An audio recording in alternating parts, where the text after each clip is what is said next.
Olá a todos, vamos dar início a mais uma aula de filosofia do segundo ano, falando hoje de filosofia na Renascença e também das reformas e o movimento humanista lá depois da Idade Média.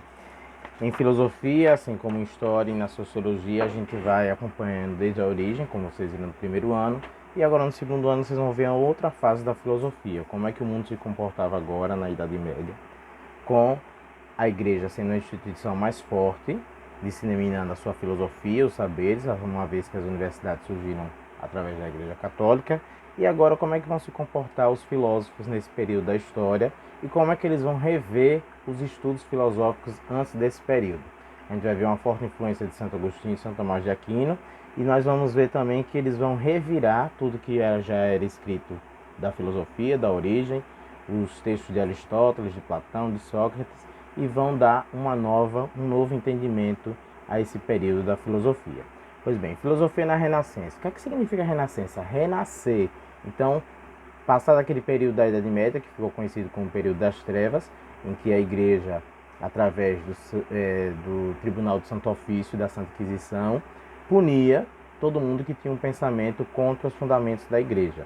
É aí que vão surgir depois as reformas, iniciadas lá por Martin Lutero. Então vamos ver nesse primeiro momento como é que se comportou a filosofia durante o período da Renascença.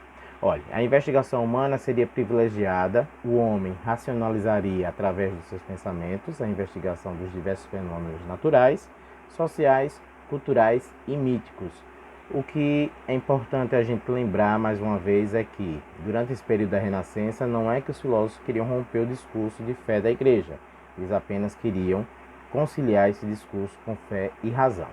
Pois bem, o Renascimento foi um movimento cultural, artístico e científico que atingiu as camadas urbanas da Europa Ocidental entre os séculos XIV e XVI, principalmente na Itália, onde vão surgir aqueles grandes artistas, Michelangelo, Donatello, Rafael Sanzio, enfim, Da Vinci.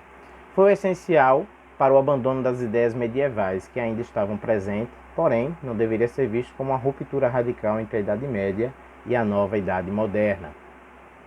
Parte dessa renascença desse movimento cultural e artístico a gente vai ver principalmente na Itália hoje, que é o centro da Igreja Católica, e lá se detém a maioria dessas obras. Na filosofia da Renascença a gente vai ver que o que é que eles tentavam retratar? O homem e o seu Criador, sendo agora o homem tendo o papel fundamental de ser abençoado por Deus, por ter esse discernimento de filosofar, de questionar. Então, o homem, ele era dotado pela essa divindade, que era o poder do pensamento, o poder de filosofar. Olha, uma das principais características do Renascimento foi a representação das ideias através das pinturas. Sandro Botticelli, Vênus, o Criador de Michelangelo e tantas outras, Então, a gente pode observar que durante a Renascença a pintura retratou bem o que esses filósofos queriam pensar. Antes de tudo, quero que vocês acompanhem através do nosso texto que está aí na unidade 1 da apostila de filosofia, esse material maravilhoso que a escola produziu especialmente para vocês. Então, esse período queria uma retomada dos valores da cultura greco-romana, aquela chamada cultura clássica, que nós aqui do Ocidente herdamos muito, pelos aspectos humanistas defendidos por esse movimento. Então, humanista, o homem centro das atenções e detentor desse saber que foi lhe dado por Deus. Era de caráter burguês e desprezava a cultura medieval, consolidando uma nova, moderna e capitalista cultura.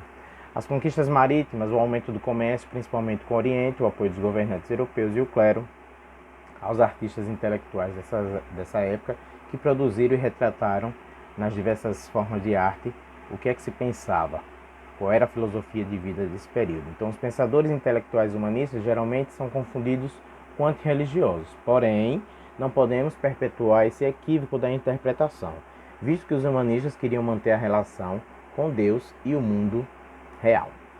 O antropocentrismo, o homem como centro do universo, parte do pressuposto que o homem é o centro do universo e, portanto, que o universo existe para servir o ser humano. O pensamento renascentista se destaca especialmente por colocar a razão acima dos mitos. O racionalismo aponta que a razão e a ciência são as únicas formas de se chegar ao conhecimento de verdade. os renascentistas também conseguiam o experimentalismo, através da experimentação do movimento empirista, a noção de que tudo deve ser demonstrado através das experiências científicas. Então, o humanismo levou as reformas nos ensinos das universidades europeias e ocorreu uma valorização das humanidades, as chamadas ciências humanas, que é o que a gente vai tratar agora, de humanismo e as reformas que mexeram com a filosofia da Igreja, sobretudo com a filosofia que chegava agora com toda a força após a Idade Média. Privilegiou o ensino da poesia, da filosofia e da história, chamadas ciências humanas, e os humanistas pretendiam introduzir métodos críticos na leitura e na interpretação das obras que desejavam construir textos originais. Ou seja, desde a Grécia Antiga, os textos dos filósofos passaram por várias traduções. Então, quando chega esse período do século XIV, eles vão querer fazer um revisionismo, digamos assim, em todas essas traduções, para se compreender o que é que os grandes filósofos lá na Grécia Antiga queriam realmente transmitir para a humanidade. Por fim, do individualismo, garante que os homens têm liberdades individuais. É esse um dos principais pilares do capitalismo, porque ele resulta na livre concorrência e no direito à livre propriedade. Os ideais do filósofo foram utilizados para esclarecer e explicar os ensinamentos da religião através dos princípios lógicos. Então, quais foram essas reformas propostas pela Igreja? O pioneiro deles, o alemão Martinho Lutero, que queria se opor à Igreja, fixando as suas 95 teses, 95 pontos que ele achou culminante na Igreja, que deveria ser revisto, né? O mais conhecido dele, as famosas indulgências e a venda de relíquias, que Lutero era totalmente contra. E aí Lutero vai romper não só essas, mas outros aspectos que a Igreja mantinha e Martinho Lutero não aceitava. Tipo as leituras sagradas, que eram feitas em latim, já que as línguas vernáculas já estavam com toda a força na sociedade. O italiano, o francês, o inglês, e ainda as missas eram transmitidas em latim e sem o questionamento dos ensinamentos da Bíblia. Então Lutero queria também, antes de tudo, propor novas interpretações individuais, evidenciando o individualismo, o humanismo, para as interpretações religiosas. Na Inglaterra, a reforma anglicana, vocês viram que o rei Henrique VIII, que era aliado do Papa, fundou uma nova igreja, porque o casamento dele com Ana Bolena foi impossibilitado porque não se podia se fazer o divórcio. Então a Inglaterra, com todo o seu poder, vai romper com essa igreja de Roma e vai fundar a igreja anglicana, que praticamente tem os mesmos fundamentos da Igreja Católica, porém ela é de origem britânica e só vai existir em todo o Reino Unido. A Contra-Reforma, partindo disso, a Igreja fez um revisionismo nas suas atitudes e vai rever o que está incorreto e tentar conciliar isso. Então, frente aos novos movimentos de rupturas com a Igreja, primeiramente começou o processo de perseguição. Diante disso, começou a se reconhecer a ruptura protestante. Começou um novo movimento de moralização e reorganização estrutural da Igreja Católica. Nesse meio todo aí vai surgir Galileu, revisando os ensinamentos de Copérnico, onde o Sol era o elemento central do universo. Então Galileu Galilei, o grande filósofo e astrônomo italiano, nasceu da Unidade de Pisa em 1564. Ele cursava o segundo ano do curso de Medicina, onde jamais concluiu, e quando descobriu sua vocação para matemática e ciências naturais.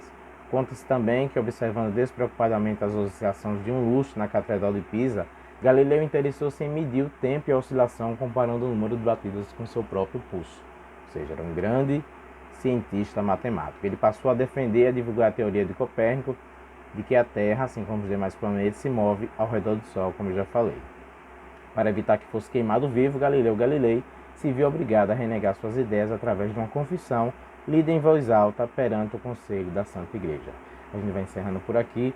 Outras dicas a gente vai passar na próxima aula. Espero que tenham gostado e eu vou liberar para vocês o PowerPoint dessa aula, além de exercícios para a gente verificar o aprendizado. Até mais!